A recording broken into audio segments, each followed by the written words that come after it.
కాదు. శాలువాలు అంటే యూజ్ అండ్ త్రో అవుతుంది. అందుకే మన ఎంఎంఎస్ యూత్ అధ్యక్షుడు అచ్యుత్ కార్యదర్శి సందీపుడు వచ్చి ఈ శాలువాలు టిష్యూ పేపర్ కంటే చూసినా మనం తువాల్లో ఇద్దామని చెప్పి నేతలను ఆదుకున్నట్టుంటుంది. అంతేకాల ప్రతిని చెప్పి ఆలోచన చేశారు. చాలా చాలా సంతోషం. ఈ ప్రొఫెసర్ కాశీం సార్ చేతుల మీదుగా సన్మానం పొందిన ఉద్యోగస్తులందరికీ ఉద్యమ చేతులు మరియు ముఖ్యంగా కానిస్టేబుల్ శ్రీనివాస్ గౌడ్ అన్న సిద్దిపేట జిల్లాలో మూఢనమ్మకాల నిర్మూలనకి పోలీసు వారికి సపోర్టుగా ఉంటూ మన ఉద్యమానికి జిల్లా అధ్యక్షులుగా ఉన్నారు. ఇక్కడ అందరికీ ఒక్కొక్క డిపార్ట్మెంట్ అందరికీ తెలుసుకోలేదు. వీళ్ళందరినీ ఉద్దేశించి బాబాసాహెబ్కి ఉదయమేగా స్వతంత్రంగా స్వచ్ఛందంగా వచ్చి సెల్యూట్ చేసి ఆయన మార్గంలో వెళ్ళడానికి ఉద్దేశించి సంక్షిప్త సందేశాన్ని అందించాల్సిందిగా గౌరవనీయులు పెద్దలు ప్రొఫెసర్ కాశీం సార్ గారిని కోరుతున్నారు.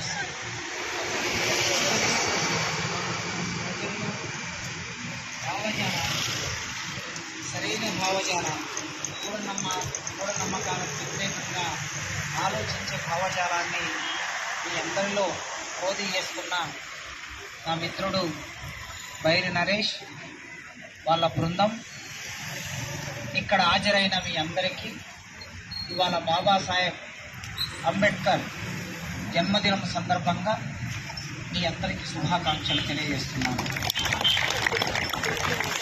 మనం చూస్తూ ఉంటాం, అంబేద్కర్ జయంతి అనగానే రాష్ట్ర వ్యాప్తంగా చాలా కార్యక్రమాలు నడుస్తూ ఉంటాయి. ఈ నడిచే కార్యక్రమాలన్నీ ఒక 10 మంది 20 మందితో టీముగా ఏర్పడి ఒకరినొకరు తోసుకుంటూ వచ్చి అంబేద్కర్కు ఒక దండ వేసి అందరూ ఫోటోలు దిగి జైభీం చెప్పి వెళ్ళిపోతూ ఉంటారు.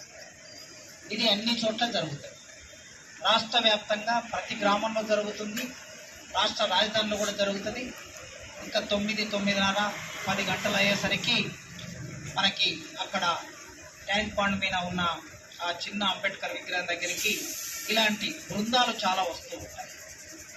నేను గత 30 సంవత్సరాలుగా చూస్తున్నా. ఇది ఒక జాతరలా, కానీ ఇది జాతర కాదు, ఇది తోపులాట కాదు, ఇది ఫోటోల కోసం పోజు కాదు. ఇది జీవితాన్ని మార్చిన, భారతదేశ ముఖ చిత్రాన్ని మార్చిన ఒక యుగకర్త గురించి మనం గుర్తు చేసుకోవటం, ఆయన ఆశయాలను గుర్తు చేసుకోవటం అనే ఒక క్రమశిక్షణ పద్ధతి. మీరందరూ ఇక్కడ ఇటు వరుసగా లెక్క పెడితే 15 మంది ఉన్నారు, ఇటు వరుసగా లెక్క పెడితే 15 మంది ఉన్నారు.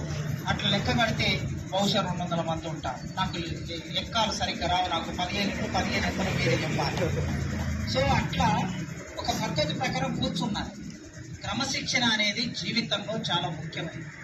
మనం ఏ పని చేసినా క్రమశిక్షణ ఉండాలి, సమాజానికి క్రమశిక్షణ ఉండాలి. మనకు క్రమశిక్షణ ఉంటే సమాజానికి క్రమశిక్షణ, మన నిర్మాణానికి సమాజం. కుటుంబం ప్రాథమికమైన కేంద్రం. ఆ కుటుంబానికి క్రమశిక్షణ ఉంటే అది సమాజానికి క్రమశిక్షణ ఉంటుంది. సమాజానికి క్రమశిక్షణ అంటే దేశానికి క్రమశిక్షణ అయితే. భారతదేశానికి క్రమశిక్షణ లేదు. ఏ విషయంలో భారతదేశానికి క్రమశిక్షణ లేదు. అంటే ఈ దేశ పరిస్థితి అట్లా ఉన్నది.